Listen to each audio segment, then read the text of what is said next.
Outer Wilds is one of the most incredible games ever made. If you clicked on this video, I'm assuming you've at least heard of Outer Wilds, and there's a pretty good chance you've probably heard something like that already before. This video isn't about that.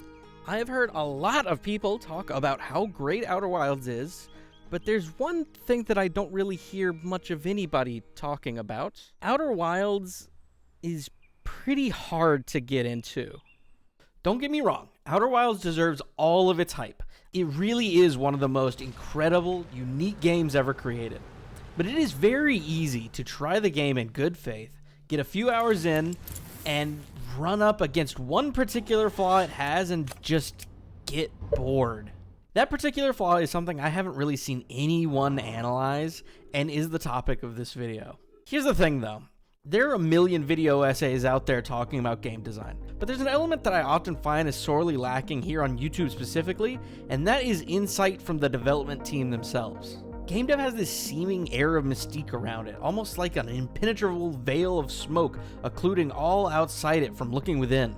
So rather than speculate from the outside looking in, I got with Alex Beachum, the creative director of Outer Wilds, to talk about this very topic. And I am very glad that I did, because the conclusion that I arrive at in this video, I quite literally could not have arrived at without having talked to him. So before we dive in, let's get some quick housework out of the way. Outer Wilds is a game that by its very nature can only really be played once. Its sights, discoveries, and story are the essence of the game itself. To be spoiled on them is to be given a God mode power-up at the beginning of a Metroidvania. So if you happen to be a person that has never played Outer Wilds, I highly encourage you to close out of this video, play the game whenever you can manage, and then maybe come back here after. Now, I also want to say, if you are someone that tried to get into Outer Wilds, but just couldn't and bounced off, this video is in part for you. If anything, this video is specifically about you. But of course, the meat of this video is chock full of spoilers galore, whether it be talking about stuff in the game or visuals of the game. So I would highly suggest, if you haven't played and beat the game, you skip to this timestamp here. At this timestamp, there is a section of the video explicitly for you. None of the spoilers, all of the dev insight and conclusions that we arrive at. Okay, with that out of the way, what is the somewhat critical flaw in Outer Wilds?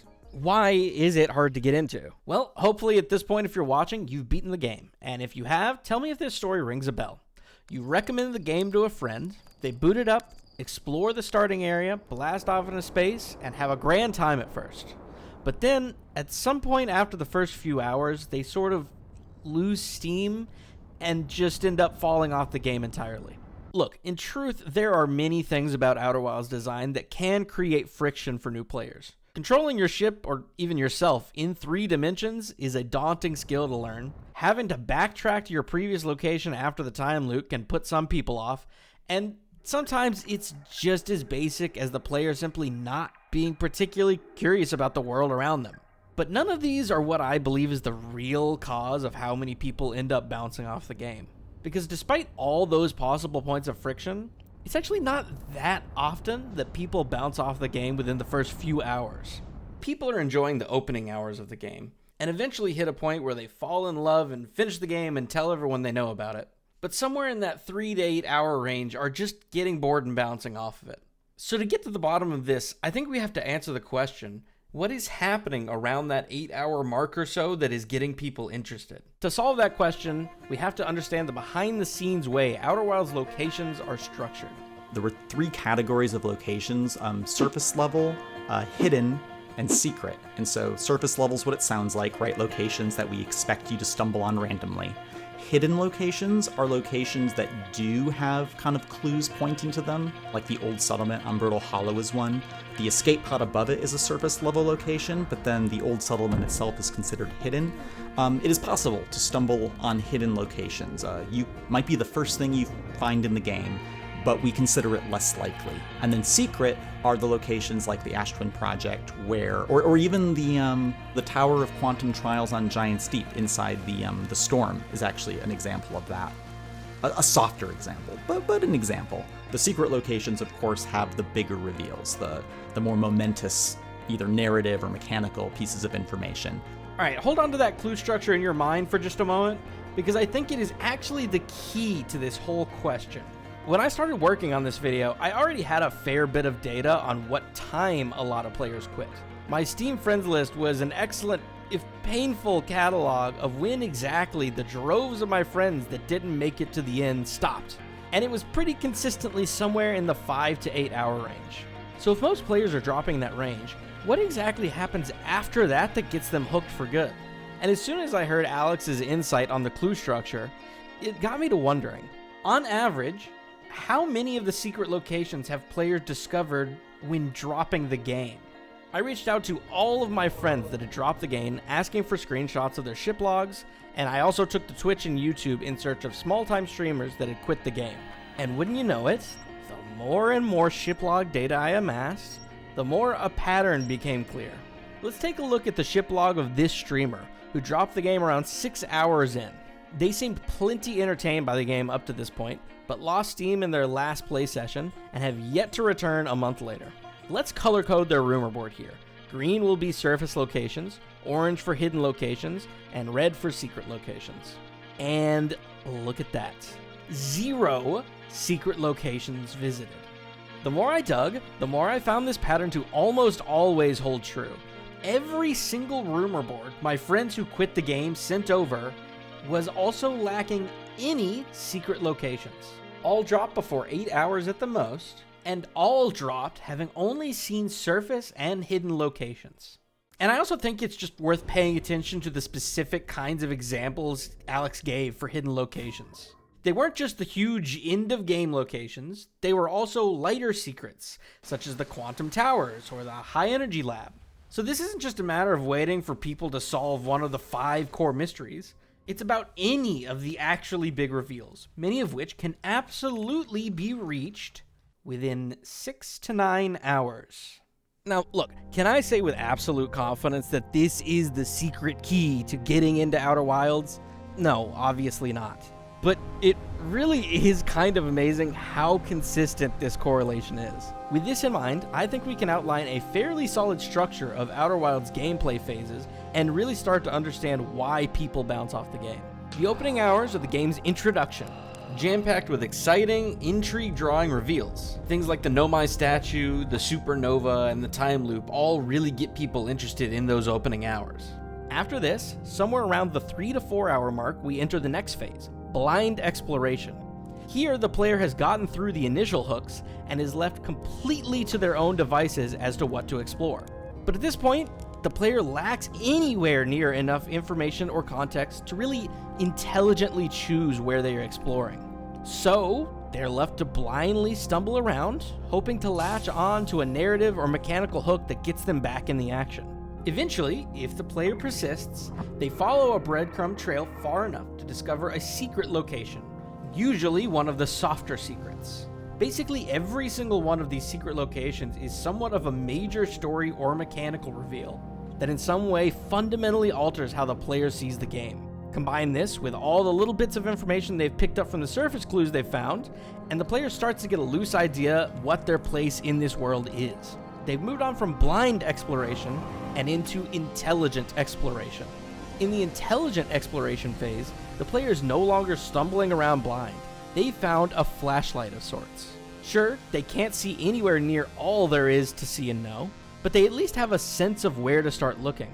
Story beats are starting to form in their mind, and for the first time, most of their voyages into space likely start with a more specific goal than, maybe I should go check out that one planet with a black hole. The true question of the mystery has been posed to them by now, and they are almost always intrigued enough to follow through and find its answer. Then finally, we have the last phase, targeted adventuring. At some point, the player has unearthed enough of the story, well over 50%, that they have a solid grasp on all 5 of the major secrets. They've even often visited 1 or maybe 2 of them. From this point on, most any hint of stumbling around blindly is gone. Players are loading into the ship knowing exactly where they're headed, and that lasts all the way until the credits rolls. I think this structure is, as best I can research, accurate to the experience of the vast majority of players, and with it, Outer Wilds' one big problem becomes clear as day. It's right here. This nebulous area where players are no longer soaring high off the opening hours, but have not quite got enough information to have any idea what the hell they are doing. And again, best I have researched, I think the key to getting beyond that trough is managing to persevere long enough to hit at least one of the secret locations, even the soft secrets. By then, it seems a great deal of players have enough information and intrigue to propel them well into the exploration phase, and almost always into the final phase of the game. I'll admit, this revelation alone was super exciting to me. I knew how good Outer Wilds is, so every time a friend of mine bounced off the game and wasn't into it, it just broke my brain not understanding why. It felt like this unknowable problem that just failed to compute. But much like the Traveler themselves, my curiosity did not stop there. This trough in intrigue is actually a fairly common hurdle in any sort of mystery game. Talk to any Tunic fan and you'll find lots of their friends they recommended the game to experience a similar loss to interest to what we've been describing here. So, is this just an unavoidable problem intrinsic to the genre? How much did Alex and the team do to minimize this issue? Well, much as I expected, this sort of thing largely comes down to playtesting. For those unfamiliar, playtesting is more or less what's written on the tin. As the game is being developed and polished, studios will bring in playtesters to play the game, observe their time spent, and use those insights to drive improvements. And it's here I learned one of the most interesting parts of this story. Alex and the team didn't really spend much thought on this particular form of player retention in the first place. There was no point where we all sat down and were like, let's discuss the retention. You know, in the early hours of Outer Wilds, it was just, we just playtest a lot. And, you know, if players aren't, if the game's not working the way we want it to, we, do revisions and stuff. And just, I'm laughing because I'm like, God, we really should have, right? We probably should have asked more questions, like on a scale of 1 to 10, how likely are you to continue playing? I think there was a playtest we did with an external team of some sort that did ask those kinds of questions. But then part of me is like, I don't know, I think we would have gotten the same kind of information. I suppose this really only partially surprised me. The entire thesis of Outer Wilds is basically a game where player action and exploration is driven solely by their own curiosity. As a result, that concept just intrinsically has to accept that for some people, curiosity will not be in enough abundance to beat the game. However, there is more to this story, because here's a big surprise for you. Alex didn't really have much of a conception at all about how often people end up bouncing off the game. I'm actually really curious now, because you're mentioning this steep drop-off around the 2 to 6 hour mark, and like, I'm like, that could be a thing, right? Like the kinds of players that I've seen play the game, it's just like we don't have any metrics on this. I'd love to see metrics on this, but it does kind of make sense to me. Like I know exactly kind of the lull in interest that you're talking about that can happen. Obviously, hearing Alex sound largely unfamiliar with what I'm pretty sure most people watching this video are intimately familiar with comes as a bit of a surprise. The Mobius team have released a boatload of post-launch patches intended to refine the clues and secrets to make them less confusing. Believe me, the clues to the Ash Twin project have been changed so many times over the years. And so with that, it's obvious to me that the team aren't completely, if they can't make it to the end of the game, then so be it, about the game's design. But I was actually half expecting this answer from the get-go, and that's for one simple reason. Playtesting and playing the game are not the same thing. Playtesting is great for a vast majority of how gamers interact with games. It gives you an idea of how hard or easy it is to learn a game's systems, where players get lost or face friction, gives chances to engage in questions about what does and doesn't appeal, and just in general gives lots of raw footage for them to pour through and learn from. But you know what playtesters can't do? Get bored and leave. Okay, sure, they have free will and technically could just get up and leave, but playtesting is a paid gig. You sit down for X time and play the game. So yes, you can ask them how invested they were or what they enjoyed the most and least, but whether they would truly, willingly come back and play more on their own time, who knows? I asked Alex about this, and his response makes a lot of sense with this in mind. The answer is yes, like that's the short answer, like yes. The nature of playtesting just absolutely makes it hard to tell. Would people keep playing your game or not. And it's funny because just like, I don't know, the word retention, like obviously we want people to play our game and keep playing our game, but I'm thinking back and I'm like, wow, we really didn't ask many retention related questions or have many. We certainly never like used the word retention, but we would ask players things like after a playtest, we would ask them things like, hey, what are you most curious about? If you were to play again, like, what are you most curious to investigate next time? So I think we were tracking player interest, right? The entire kind of thesis of the game is, can we get players to explore through their own intrinsic sense of curiosity? And so we asked a lot of questions trying to get at like, okay, what's making them curious? What's preventing them from being curious? And so I think kind of inevitably through that, you know, that's essentially, I think, like was our approach to player retention, because we were like, well, if people are curious, they'll keep playing. And I think that's broadly true. Honestly, though, it isn't just playtesting that makes solving this problem difficult. It's also the very nature of Outer Wilds to begin with. There are plenty of non-linear games out there, but Outer Wilds is surely one of the most non-linear of them all. The entire game is available to see and visit from minute one, and in what order players encounter any of the 50+ locations there are to discover is completely up to them. As we covered before, there are underlying structures designed to do their best to ensure players hit these locations in a reasonable order, but even then there are over 30 surface level locations to contend with. With a game like Outer Wilds, where it's this kind of non-linear web, it's really hard to playtest and get especially this kind of information until the game's practically done, right? I made a paper prototype of the game in 2014. That was how early on we kind of playtested, does the high-level structure work? Because we knew we weren't going to get to playtest it in-game, in the engine. We only were able to do kind of big, like playtest the entire game like a year out from launch, or even less. Like it really, on the scale of development time, very little of it was spent getting to test with players. Just, okay, do the tutorial now, go into space and kind of do whatever, and we'll sit back and watch, right?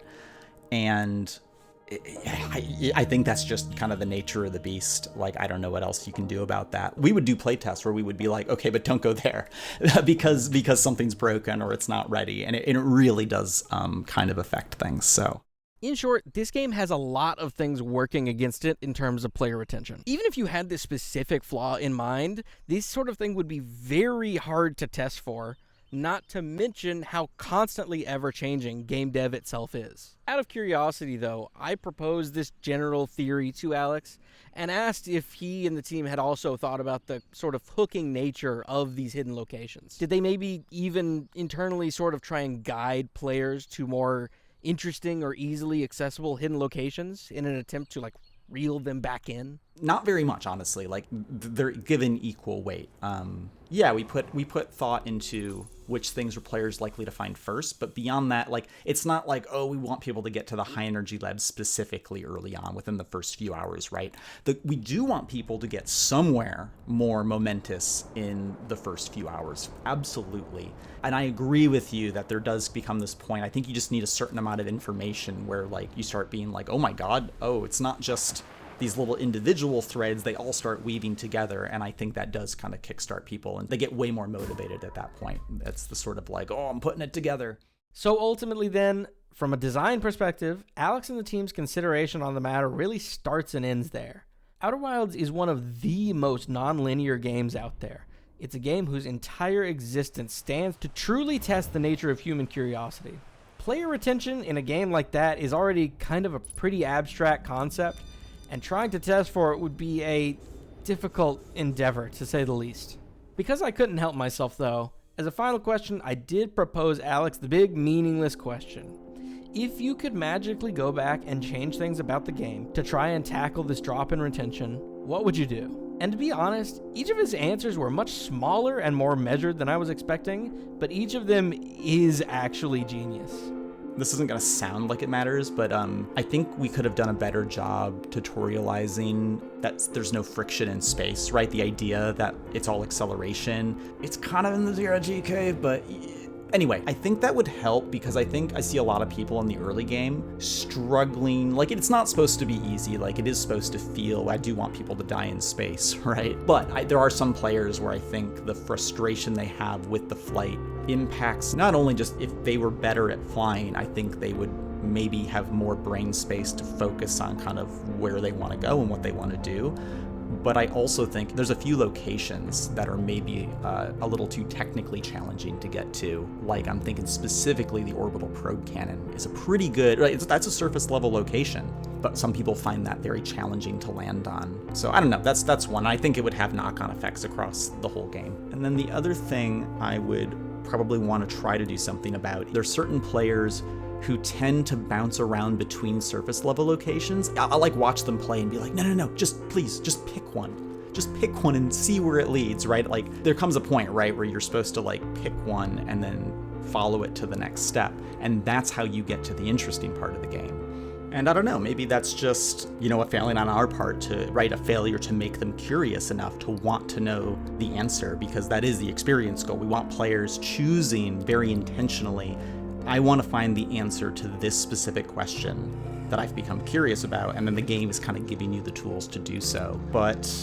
I do think what kind of you're saying happens, that even those players will eventually hit a critical, it's like everyone's got a different tolerance level for how curious they can possibly be, right, about some of the early game stuff. Some people get really, really, really curious immediately, and other people are like, no, I need more to go on, I think is the problem. Like, if I had to kind of guess at why some people fall off, it's because they don't have enough context to be curious or intrigued, right? There's like too many unknowns. They're like, there's a lot going on. Who are these people? How did they get here? Like, I think there are just some people where they need more pieces on the puzzle board in order for that kind of part of their kind of mind to kick in.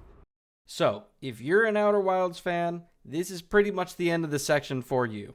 Though feel free to stick around anyways, because this next bit will be great advice for your friends that you're trying to get into Outer Wilds. I am extremely grateful for Alex's time answering my questions, and I feel genuinely satisfied with the conclusions we've come to as a result. Now, at least, when I recommend a friend the game and they bounce off, I will at least have a good idea of why. And that alone is worth something, I think.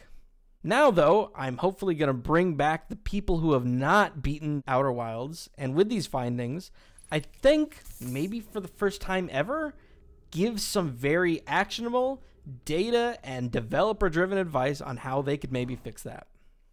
Okay, hopefully if you tried Outer Wilds but just couldn't get into it, you've skipped to this part of the video instead of watching the last however many minutes that was. If that's the case, excellent job. And if it isn't, okay, look, it's not the end of the world, but that is a bit of a bummer. In any case, I have come out the other side of this rabbit hole having talked to the game's director, and I'm pleased to say that I think I've landed on some actual, meaningful, spoiler-free advice on how you can give the game another try, and this time, actually finish without getting bored. So here it is. If you didn't manage to uncover it, within your spaceship there is a ship log, and within that log is an immensely helpful feature called the rumor board. This screen shows you the literal structure of Outer Wilds and gives physical shape to the myriad of scatter clues you're discovering in the game. Now, that might not be new information to you, but this will be. Amongst those various clues, there is a secret underlying structure that they are developed with. Any given location you can visit was, among the dev team, internally created as one of three types: surface, hidden, and secret locations. Surface level secrets are as they sound. They are places you are expected to just sort of stumble upon, even on your first voyage. But the thing is, these surface locations are not just disparate, unconnected bits of information, story, or lore. They are breadcrumbs. Each one of them does have its own unique new information to learn and take in, but they all connect to one another, and each thread points you to the next type: hidden locations. You may have experienced a few of these hidden locations, or maybe you haven't, but the important bit is what comes next. Just as surface locations breadcrumb you to hidden locations, so too do these to the final type, secret locations. These secret locations are big. If you remember how excited you felt seeing the time loop or the supernova in the first hour, these are just as big as those. This isn't just me theorizing based off of something the developer said either. In the previous part of this video, I collected a bunch of data from people like you who tried Outer Wilds but just couldn't get into it and bounced off.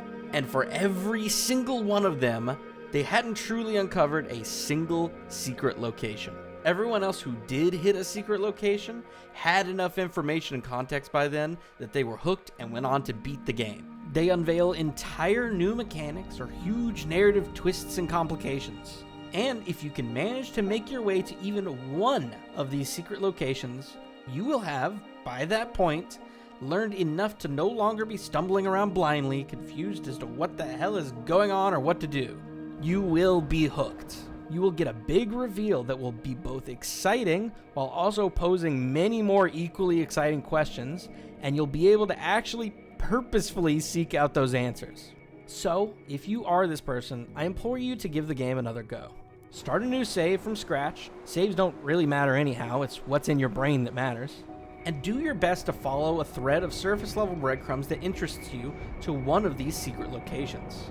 If you do, I am confident you will be hooked into the incredible, utterly unique, once-in-a-lifetime game that is Outer Wilds. There is absolutely a reason that people who play this game become devout lifetime evangelists for its name. There is nothing quite like it, and the journey you go on playing it is something that, for better or worse, you will remember for the rest of your life. Sometimes I think about them and my heart hurts that there are people that will never experience anything like I just experienced. You know?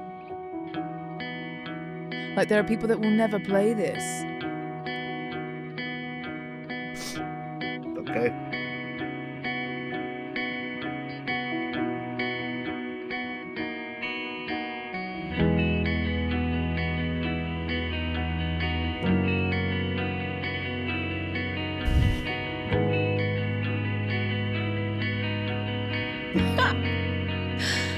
Oh man, what a powerful game. Like, I'm not even quite sure why I'm crying.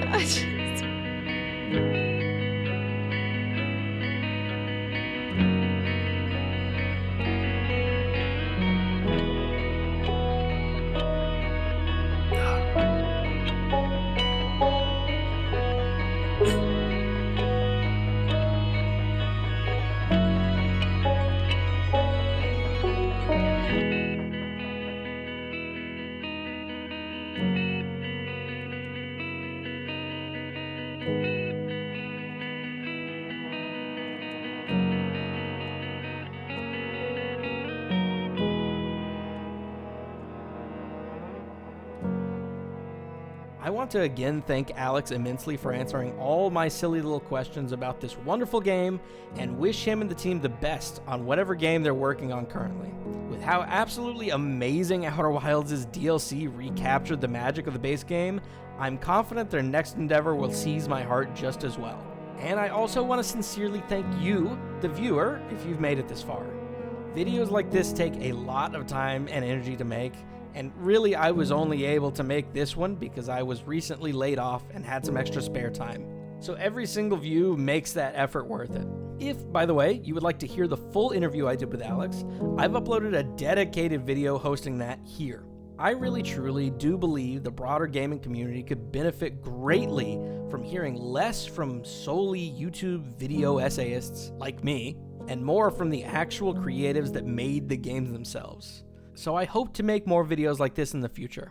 In any case, thanks again for watching, and if you're about to give Outer Wilds another try, then have fun.